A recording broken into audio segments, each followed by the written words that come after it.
3 out of the top 5 teams fall. What a week for college basketball. Let's break it down right now on the Inferno.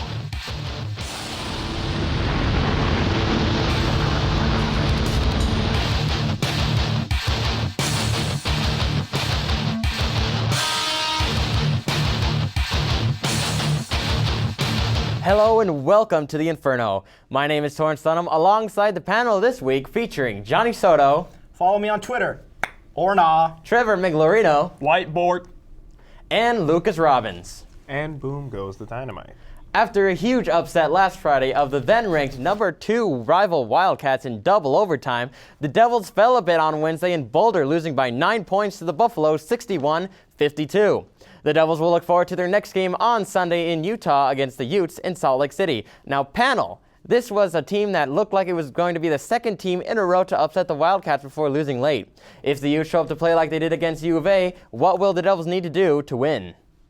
Well, Torrance, we're going to start with defense, and obviously Jordan Paczynski is going to be the player to watch for ASU. But did you know that about his brother? Dalen Paczynski is on the Utes and was not as effective as Jordan was when the Sun Devils and Utes faced off last time. However, he hasn't been on a hot streak and will need to step up his game to take on his older brother. In their last meeting, ASU kept Utah to only 26 points in the paint. Utah, on the other hand, is not a very strong defensive team. However, the last time they met up, they kept Jermaine Marshall, one of ASU's lead scorers, to only 4 points. Lucas, what do you have for us?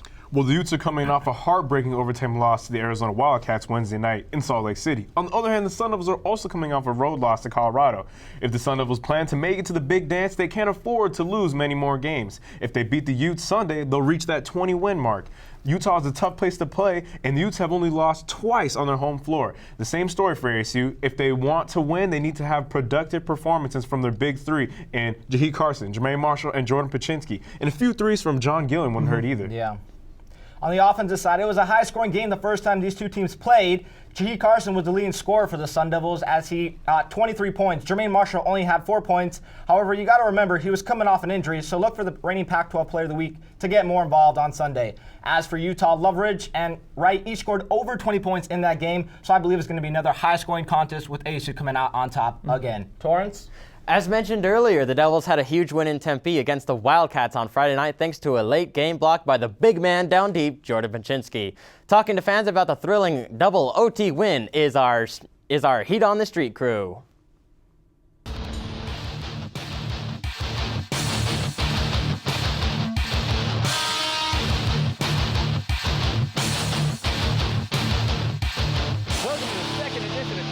I'm Joe Cortez here with Kristen Carver and Angela Dinohean. Huge win for the Sun Devils last weekend, and it all took place right behind us. Yeah, we're at Wells Fargo Arena, and we came to the Tempe campus to see what the students had to say about the crazy win on Friday. Do you have any idea when the last time ASU beat a top 5 ranked school at home? We have never. Oh, wow. Never top 1, 2, but the 5th in like the 80s. Last week when they played U of A. February 20th, 1992. Duh. That's correct. Yeah. So, pitchfork right, pitchfork left, cross 1, cross 2, and then boop, boop, boop, boop. Well, Jordan Paczynski is one of our tallest players. How tall do you think he is? J-Money, is he 6'10"? Probably around 6'5" or 7 feet. 6'8", 6'9".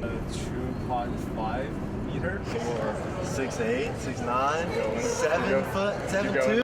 Even though it happened a week ago, it's still a pretty big deal. I mean, it hasn't happened since when? Since February 20th, 1992. Got it. Were you even born then? I wasn't, but I did witness it this year. That's all for this week's edition of Heat on the Street. I'm Angela Dinohean. I'm Joe Cortez. And I'm Kristen Carver. Back to you.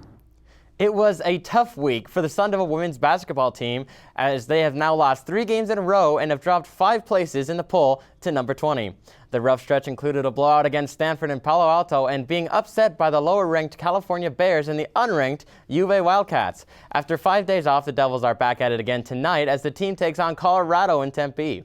The last time these two played, it was a nail-biting 68-66 win, which came down to the final minutes of the game. What a week in college basketball. We had some incredible upsets and close games. Over to Anthony Mitchell for more. Tell me about it, Torrance. Crazy week. Presuming you aren't Amish or something, you've heard about Syracuse. To any potentially Amish members in the audience, welcome to the internet. You made a great choice coming to the Inferno. Anywho, Cuse's 25-game win streak was ended by none other than Boston College, who came into this game just 6-19. What the heck happened? I'll tell you, the Orange just collapsed. They were shooting just over 30% on field goals. They had an abysmal 12% on threes. Eagles, on the other hand, were shooting 50% from range and 90% from the line. That just might have been the biggest shocker of the year. That was just an upset. Oklahoma State, though, just upsetting. Talk about a turnaround. This time, January, they were 9th in the AP. Flash forward a month, and they're on a 7-game losing streak. Things may just be looking up for them now, however, as guard Marcus Smart is off of his 3-game suspension. Smart, as you likely know, suspended for 3 games after shoving a fan. He's back this weekend, though, against none other than Texas Tech, the very team he was suspended while playing. I know I'm pulling for him. This 7-game losing streak, worst thing the school's seen since '72. That's Watergate era, folks. The Miami Dolphins were undefeated. This is what John McCain looked like in the 70s. Why don't we just take this in? Look at that. Man dime. He was hot. Not anymore. Same could be said about the Cowboys. Torrance? All right, it's time to hear from the panel again. Who was your guys' picks for Player of the Week? For my POT dub, I had to go with senior forward from Iowa State, Melvin Edgem. He tallied the most points and boards of the Cyclones' big three, who scored all at least 20. We see here, there's a beautiful alley and oop, nice jam. Then we got a little old school layup in the paint here. Pump fake, got a man there, attacks the baseline with a nice lay-in. This is my favorite, man on the ground. Fast break, oh no, oh yes. The crowd is loving it. Students gone wild. Thanks his homie there for a beautiful assist. And we see here some beautiful ball movement, and the reverse two-hand jam is just nasty, and it's energizing. He would finish with 25 points, 2 assists, 2 steals, and 1 block. His best performance since his TCU game when he had a career high and Big 12 record, 48 points in the win over TCU. That's pretty impressive, but for my player of the week, I got to go with the sharpshooter from Crane, Doug McDermott, once again. We pick it up in the second half as his teammate passes in the ball, takes it to the hole, makes a tough shot despite the double team. Later on the fast break, you see the defender slide to the right as he makes way for the easy 3 for Dougie. Later on, you see him there at the top of the key. Is he going to make it? I don't know. We'll see. And he just makes it rain with another 3 ball. Dougie MC ended up with 25 points, 8 rebounds, plus 3 assists. Trevor, who was your player of the week? Well, my player of the week is going to come from the Syracuse-Boston College upset. Oliver Hanlon for the Eagles was a key factor in handing Syracuse their first loss. Hanlon dropped 20 points and was fluid on the court, swimming through the orange juice and their unique uniform choice. Watch here as he's going to come through and just slice and dice his way up the court to make a layup. They ended up beating Boston College in overtime, 62-59. Yeah, I think the reason why they lost is because they had those ugly That's uniforms. exactly, I know. Those are exactly. nice. You draw a No, they were, nope.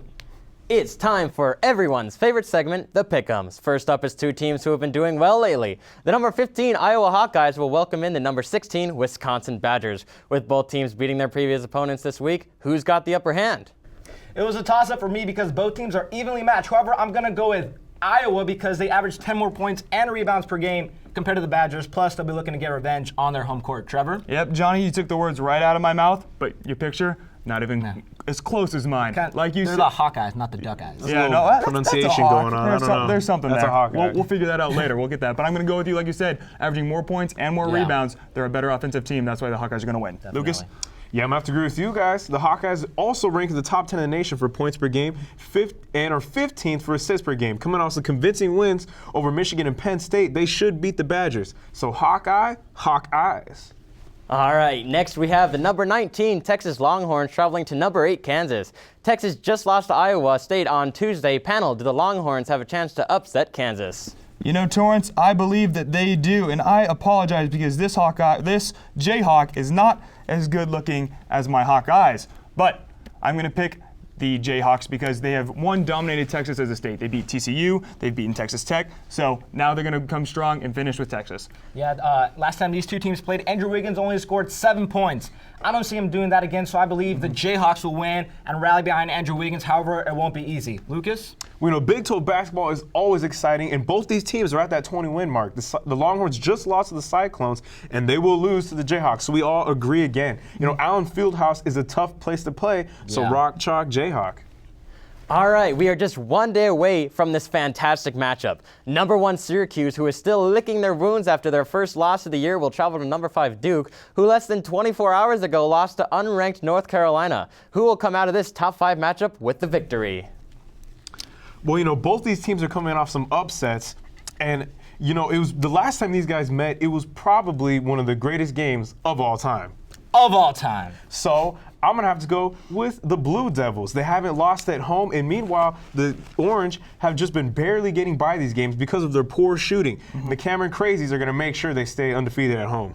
Well, I'm going to have to disagree with you there, Lucas. Last time, a few weeks ago, we picked Duke and Syracuse, and as we saw, Duke barely lost to Syracuse, but that's why I'm going to choose Syracuse this time. 1, they've beaten them already, and 2, they're coming off of that loss to Boston College, and this is where they're going to fire up. Like you said, we have been seeing Syracuse not playing as well as they did at the beginning of the season, but I think this game right here is going to be one that's going to wake them up and say, hey, you know what? We got to finish strong, we got to go into the tournament, and we got to finish the season hard. Yeah, I don't know about the Qs, Trevor. I don't think they're going to win because their last 2 games, and the last 3 games, they haven't been looking like themselves. 2 of them, they just barely won, and then they lost to BC this week. So I got to go with the Blue Devils because they just look like the stronger team, plus they haven't lost at home. But they just lost to NC State. I mean, you got to take that into account. You mean North Carolina? Yeah, North Carolina. That's my fault. Yeah, North Carolina. So you got to take that into the fact. So we'll see what happens. It'll be a good game. I don't know about that Red Devil over there. Yeah, I didn't have a blue marker, my bad. We should have switched there. Yeah. Thanks, guys. I'm Torrance Dunham, and thank you for watching the Inferno. We will see you back here next week.